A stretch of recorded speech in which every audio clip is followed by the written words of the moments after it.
Boa noite, queridos amigos, queridos irmãos do canal Badô Espírita.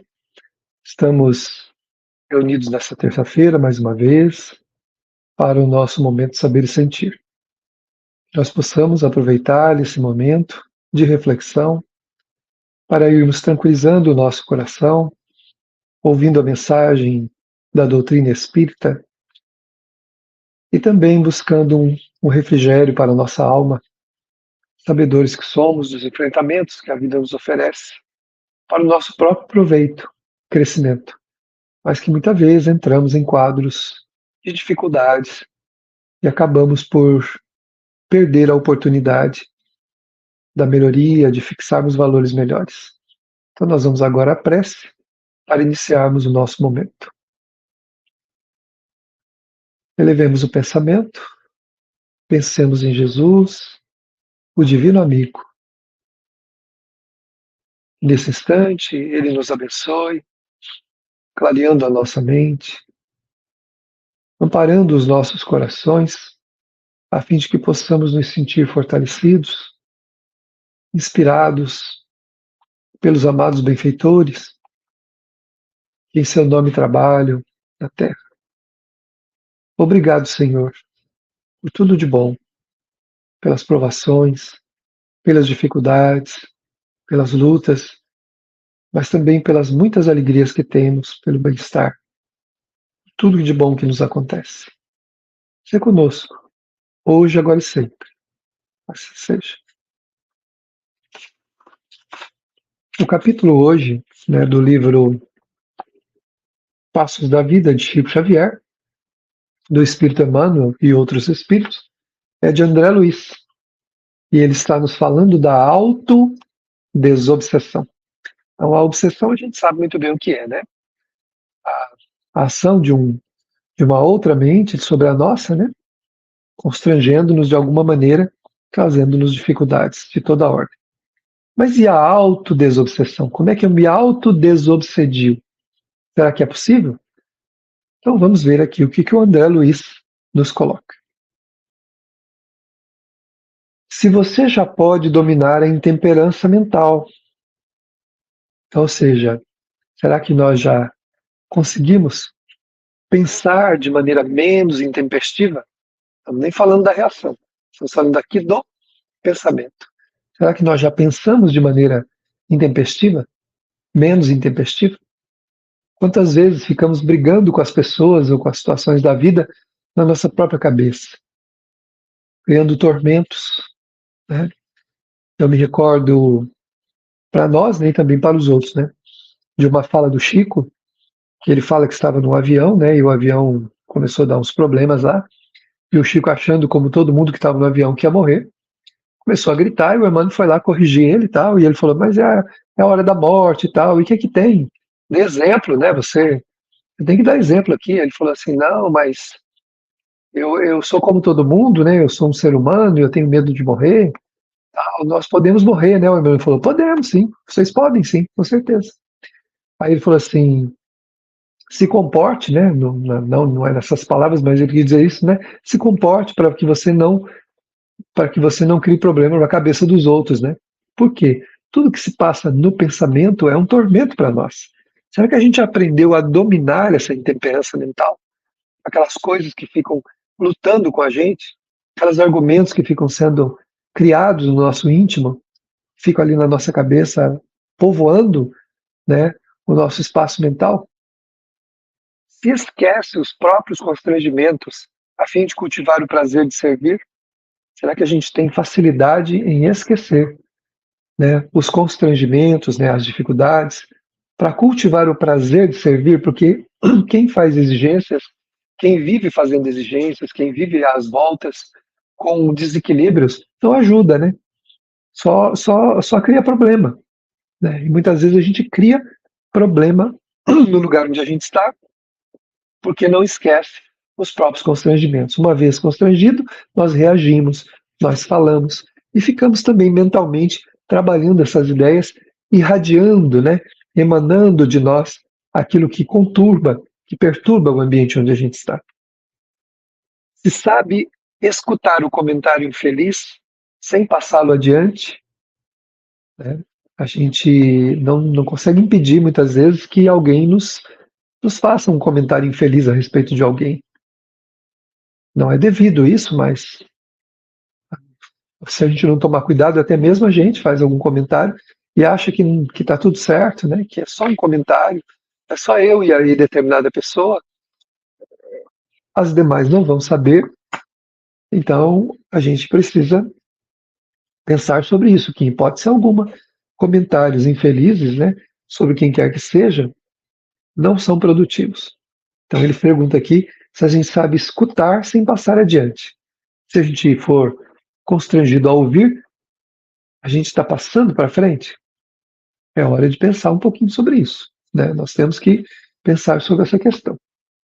Se vence a indisposição contra o estudo e continua, tanto quanto possível, em contato com a leitura construtiva, eu já ouvi muitas pessoas dizer assim: ah, eu começo a estudar e me dá sono. Será que é um obsessor? Pode acontecer, sim, de alguém que não esteja interessado no nosso progresso, por estar afinizado conosco, nos desmotivar a estudar, a ler, né? Nos comungando conosco de vibrações, de fluidos, que são verdadeiras anestesias. Mas isso não é uma realidade constante. Na grande maioria das vezes, essa indisposição para o estudo é nossa, é uma resistência nossa em aprender, em primeiro lugar. Principalmente as questões morais. Nós não queremos ficar ouvindo orientações a respeito das nossas questões morais, não queremos. Naturalmente, gostaríamos de não nos lembrar que existe ética, que existe respeito, que existe algumas coisas que a gente denomina de outras coisas, que está errado, mas a gente faz. Então, essa indisposição, né, será para o estudo, será que a gente trabalha e luta contra ela quanto possível em contato com a leitura construtiva, ou seja, insiste na leitura, vai lendo, porque se a gente insistir, se for obsessão, naturalmente o obsessor vai desistir, porque ele não quer saber de estudar. Se a gente está estudando, a gente está lendo, ele vai embora. Se for nossa, nós também vamos nos educando, vamos mudando o hábito, fixando um outro hábito, e a resistência vai sendo cada vez menor. Então, muitas vezes, não é só obsessão, não. A grande maioria das vezes, somos nós mesmos, né, que não queremos, né, fazer aquele progresso, nós não temos interesse. E também a própria preguiça, né? Preguiça de se dedicar a qualquer coisa no campo intelectivo, porque demanda esforço, reflexão, demanda pensar, né, sobre o assunto, e às vezes a gente não quer isso. Nós estamos acomodados e gostamos de ficar acomodados. Então tem um monte de razões que não tem a ver com obsessão, mas com auto-obsessão. São as nossas fixações anteriores, a nossa imperfeição, nos obsidiando com sugestões que nos prendem a determinado patamar de nulidade. Se ouvida mágoas sinceramente, mantendo um espírito compreensivo e cordial à frente dos ofensores. Como é que nós agimos como é que nós agimos em relação à mágoa? Mas sinceramente, não é dizer assim, eu não me ofendi, mas lá dentro o coração está acelerado, tem um nó na garganta, tem um ardor no estômago, tem uma perturbação na cabeça que fica ali com aquelas ideias, com a pessoa que não sai dali. Então, eu perdoei? Não perdoei. Eu estou magoado. Não quero dar nome a isso, mas eu estou magoado. Teria que dar um nome, eu não quero, não estou a fim de dar um nome. Será que nós estamos lutando contra isso? Esquecendo verdadeiramente a mágoa, né? Ou seja, não dando aquela atenção demasiada, né? Mantendo um espírito de compreensão, de cordialidade diante dos ofensores. Há muita gente que diz assim, mas se eu deixar para lá, a pessoa vai achar que ela está certa. Mas e daí, se ela achar que ela está certa? O que tem? O que muda para nós? Não muda nada. Tem uma frase do Evangelho que diz assim, dá conta da tua administração. Nós não vamos dar conta da administração de ninguém, mas vamos dar conta da nossa administração, daquilo que nós fazemos da nossa vida. Do outro é um problema dele. É uma questão consciencial dele, mesmo quando é feito contra nós. O que não tem problema nenhum. Jesus falou que para segui-lo nós teríamos que renunciar a nós mesmos e vir nos passos dele. Ou seja, renunciar à satisfação de querermos ser tratados como nós gostaríamos. Fazer o que ele fez, perdoar, desculpar. Ele foi até o Calvário sem dizer nada de mal contra ninguém, sem amaldiçoar ninguém, e ainda na hora derradeira pediu perdão a Deus pela humanidade. Não sabe, Senhor, Pai, o que eles fazem, disse ele. Então nós precisamos realmente ter essa disposição, como ele diz aqui, de sermos compreensivos, cordiais. O que o outro vai achar é um problema dele, se ele vai achar que está certo. A vida tem os seus mecanismos para educar a gente e as demais pessoas desse mundo. Então não tomemos na mão a ferramenta de justiça e nos transformando em justiceiros. Não temos esse direito, porque toda medida que nós usarmos para medir os outros será usada para medir a gente também. Eu não tenho nenhum problema em nenhum campo da minha vida? Ah, tenho, né? É só fazer uma sondagem minuciosa e a gente vai perceber que a gente tem alguma coisa que precisa ser modificada. Então Jesus falou, renuncie a si mesmo. E é difícil renunciar a si mesmo, porque o orgulho, ele direciona a gente para quê? Para que o nariz fique o mais empinado possível, que a gente se veja acima dos outros, intocáveis. Ninguém pode me tocar, ninguém pode falar nada, ninguém pode dizer nada. Quando as pessoas podem qualquer coisa, podem tudo, tanto que Deus permite. Mesmo que eu leve a minha vida com equilíbrio, com regramentos positivos, Deus não coloca uma mão impedindo que o outro me atinja. Lógico que nós temos proteção, sim. Quem faz o bem, quem caminha no bem, tem proteção, mas não contra tudo.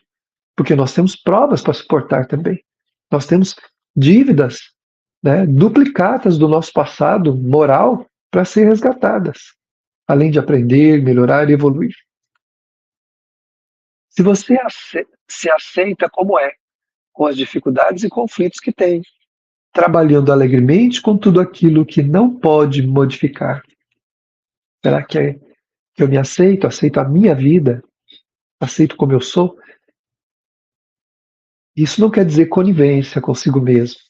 Não quer dizer que a gente está sentando e não fazendo nada, a vida é assim mesmo, eu sou assim, quem quiser que me aceite, e a vida é assim. Não é isso que ele está dizendo aqui. Se aceitar como é reconhecer valores, virtudes e defeitos. Potencializar os valores e as virtudes, dando vazão a elas, e corrigir os defeitos. Isso é se aceitar como é. Não ficar se punindo, porque a gente encontra muitas vezes pessoas que cometem um erro, né? Ou às vezes é pega nesse erro, ou ela mesma entra num quadro de eu não valho nada, eu não sou uma pessoa digna, minha vida é uma vida ruim, porque porque eu sou ruim, porque eu sou mau, numa tentativa de sensibilizar Deus para que ele tenha dó de nós. E uma tentativa também de se livrar da lei de causa e efeito, o que não é possível. Uma vez desencadeada uma ação, tem uma reação contrária. O arrependimento minimiza, diminui o peso dessa reação. E Deus ajuda a gente a cumprir aquela missão de resolver o problema que nós criamos. Mas Ele não tira da nossa vida isso, se não houver mérito para isso. Então é importante que a gente se aceite como é, dizendo a si mesmo, puxa vida, eu ainda não melhorei nesse campo. Eu ainda tenho essa imperfeição. Aí sim eu me dirijo a Deus, Senhor, me ajude a vencer essa imperfeição. Não é pedir a Ele, Senhor, tira de mim essa imperfeição. Ele não vai tirar. Quem vai tirar de nós a imperfeição é a evolução. São as reencarnações, uma atrás da outra, que vai nos moldando, nos polindo, atendendo àquela fala de Jesus, nenhum dos filhos que meu Pai me confiou se perderá. O Espiritismo nos ensina que os filhos que Deus confiou a Jesus são os habitantes da Terra. Como tem outros mundos, outros espíritos confiados a outros que cuidam desses mundos. Nós estamos confiados em Jesus. E ele falou que nenhum de nós vai se perder.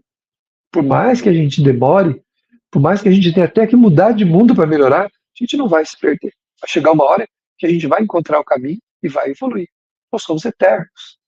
Como corpo, não. Mas como espírito, não vamos morrer nunca. E Deus vai abrindo seus braços paternais cada vez mais para nos receber do jeito que nós somos. Melhorando, claro. Não dá para cruzar o braço e falar, então tá bom, Deus me aceita assim, eu vou ficar assim. Não é essa aceitação.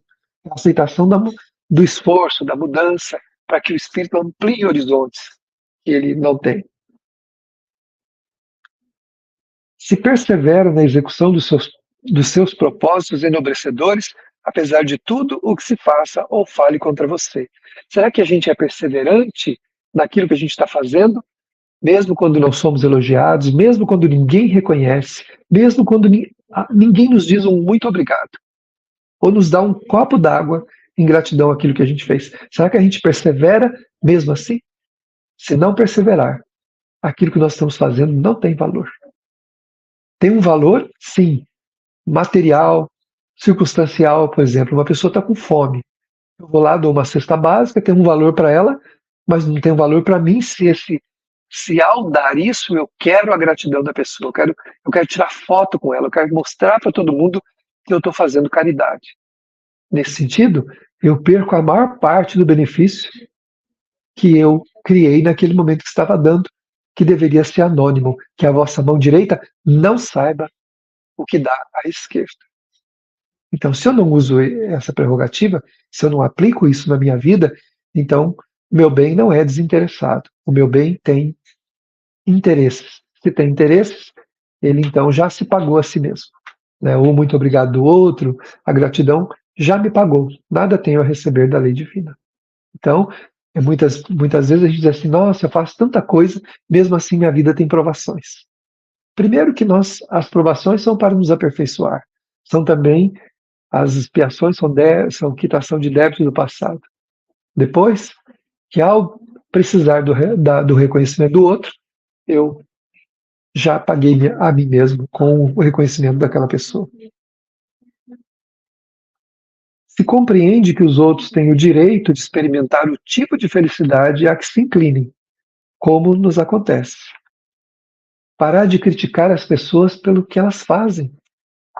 Quanta vez a gente tem inveja da felicidade do outro, porque o outro sorri, porque o outro pode viajar e a gente não pode, porque o outro pode comprar uma coisa que a gente não pode, porque o outro isso, porque o outro aquilo e a gente não.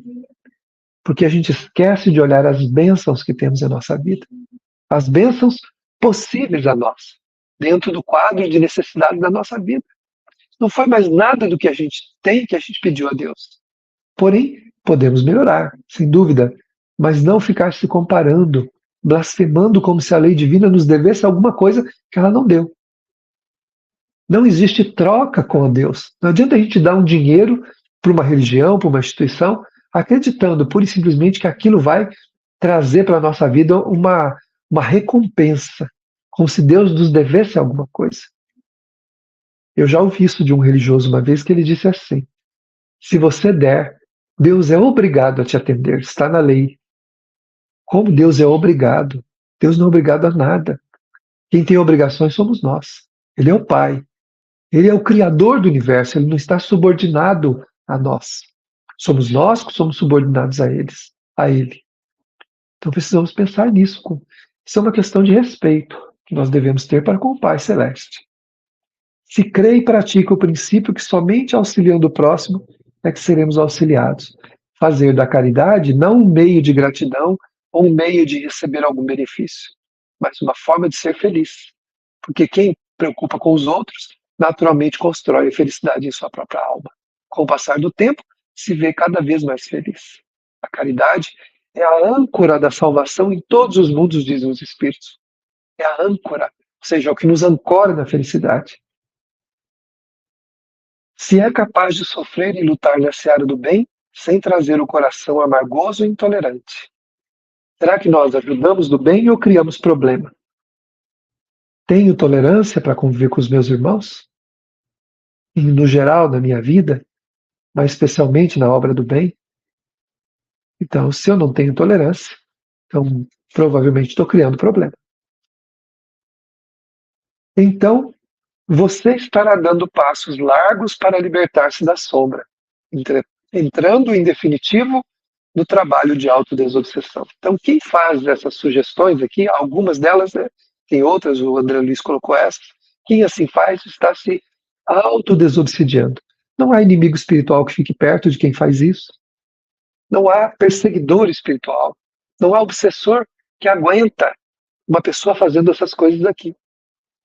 Não há obsessor que aguente isso. Ou ele aceita e se modifica, vê que a gente está mudando, então ele não nos vê mais com os mesmos olhos, ou ele se afasta, porque os interesses não são mais os mesmos. O que mantém a obsessão perto de nós é porque os interesses são iguais. Os obsessores só nos obsediam por interesses semelhantes. Se nós não tivermos na nossa alma, não tivéssemos na nossa alma aquela dificuldade, ele não nos atingiria ali, onde ele conseguiu nos derrubar. Então a fragilidade é nossa. Precisamos fazer essas lições que nos foi dado hoje. Não são as únicas, mas são algumas, para que a gente se autodesobsedie, ou seja, acabe com a obsessão que a gente cria para a gente mesmo e também acabe com a obsessão exógena, aquela que vem de fora. A endógena, que é nossa, e a exógena, aquela que vem de fora. Então vamos agora pensar em Jesus, como já estávamos fazendo desde o início, fixando-lhe mais ainda o pensamento, uma imagem que nos agrade.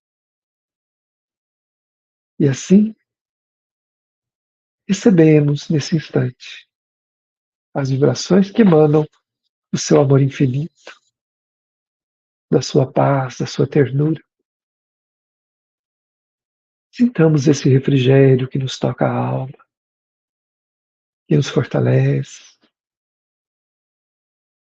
E procuremos uma razão para ser feliz, entre tantas que são oferecidas pelo Pai Celeste a todos nós, todos os dias, a todo momento. Aproveitemos para agradecer. Deixemos que uma nuvem de esperança emane do nosso coração e alcance a todos aqueles desesperançados, sofridos e amargurados. Que esse refrigério que nos toma conta agora, tome conta também de todos os corações que precisarem. E assim, queremos dizer ao Divino Mestre deste mundo: muito obrigado, Senhor. Muito obrigado, meus amigos, meus irmãos.